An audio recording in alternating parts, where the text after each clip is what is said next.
అందరి దగ్గరికి ఇక్కడ బీసీ కాలనీకి వచ్చి ఇక్కడ మిమ్మల్ని అందరినీ చూడడం నాకు చాలా సంతోషంగా ఉంది. మీకు అందరికి తెలుసు, ఎప్పుడు కూడా మన తెలుగుదేశం ప్రభుత్వం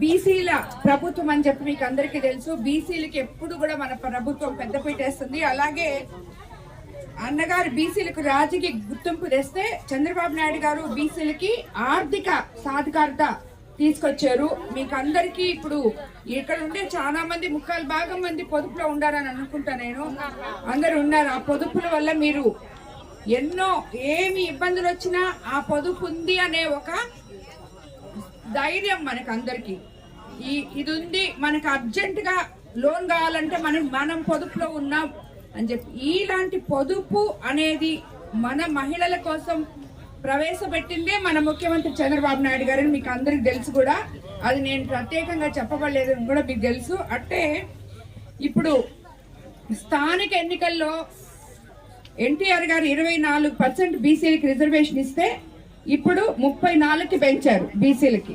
ఇదంతా ఒక ఎత్తు అయితే మీరు మొన్న అందరూ, నేను లేకున్నా అందరూ వచ్చి మహానాడులో మీరు అందరు పాల్గొన్నారు. నిజంగా చాలా బాగా చేశారు. ప్రతి ఒక్క నాయకుడు, ఇక్కడ ఉన్న తెలుగుదేశం నాయకులు, మహిళలు అందరూ కూడా మహానాడిని సక్సెస్ చేశారు. అందులో మన యువ నాయకులు నారా లోకేష్ బాబు గారు ఒక మాట చెప్పారు, గుర్తుందా? ఇంతమంది మహిళలు ఉన్నారు, వీళ్ళందరూ ఈ నాయకులందరినీ పక్కన పెట్టండి, ఇంక రాబోయే రోజుల్లో మందే రాజ్యం, సరేనా? 33% రిజర్వేషన్ మహిళలకు ఇచ్చిన ప్రభుత్వం మన తెలుగుదేశం ప్రభుత్వం.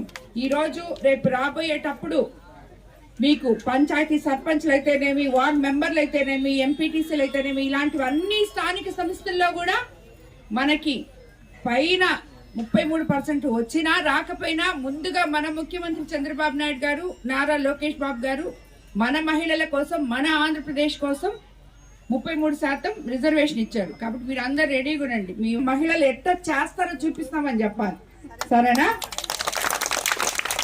అది ఎక్కడకూడదు ఎవరైనా కానీ. ఎందుకంటే ప్రతి ఒక్క నాయకుడికి తన ఇంట్లో ఒక తల్లి ఉంటది, ఒక చెల్లి ఉంటది, అలాగే వాళ్ళ బిడ్డ ఉంటది, వాళ్ళ భార్య ఉంటారు, అందరూ ఉంటారు. కాబట్టి ప్రతి ఒక్క మహిళని కూడా గౌరవించే సంస్కృతి రాబోయే రోజుల్లో ప్రతి రాజకీయ నాయకుడికి రావాలి అని చెప్పి నేను తెలియజేస్తున్నాను. కాబట్టి మనల్ని మాట్లాడి మన వ్యక్తిత్వ హననం చేసి మీరు పోండి ఇంట్లోకి అని చెప్పి వీళ్ళు పంపిస్తుంటే కొంతమంది మహిళలకి ఎలా గౌరవించాలి అని అవగాహన లేని పార్టీ నాయకులు కొంతమంది మనల్ని పోండి అని మనల్ని వెనక్కి పంపిస్తుంటే ఎలా ఈ మహిళా సాధికారత ఎలా వస్తుంది? ఈ 33% రిజర్వేషన్ కి మనం ఎట్లా న్యాయం చేయగలం? మనకి ఎప్పుడు కూడా ఒక మహిళ రాజకీయాల్లోకి వస్తే ఆ మహిళని పార్టీలకు అతీతంగా మహిళ అనే ఒక్క పదానికే గౌరవం ఇవ్వాలి. మినిస్టర్ అనితా గారిని గురించి ఏదంటే అది మాట్లాడారు, అది నిజంగా చాలా తప్పు. సో ఇలాగ మాట్లాడిన వాళ్ళకి మనం ఎదురు తిరిగి సమాధానం చెప్పే ధైర్యం మనకి రావాలి. అలా మాట్లాడకూడదు. ఎవరిని కూడా గౌరవించి మాట్లాడాలి ఫస్ట్. అది నేర్చుకోవాలి ఈ రోజుల్లో ఉండే రాజకీయ నాయకులు. వాళ్ళు ఏమైనా చేస్తే అది అటు ధైర్యంగా 1000 కోట్ల బడ్జెట్ ఆదరణ 3.0 తీసుకొచ్చాం.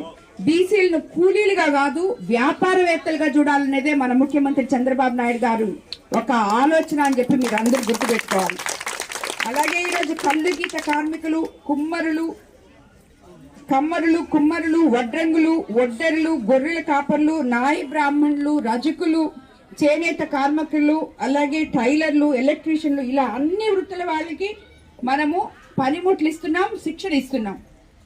ఈ మధ్య అంతా చూసుంటారు మీరు 51,000 కోట్లు బీసీ సంక్షేమం కోసం మన వాళ్ళు పెట్టారు. బీసీ కార్పొరేషన్లకు అయితేనేమి, బీసీ సంక్షేమాల కోసం అయితేనేమి ఇవన్నీ కూడా పెట్టారు.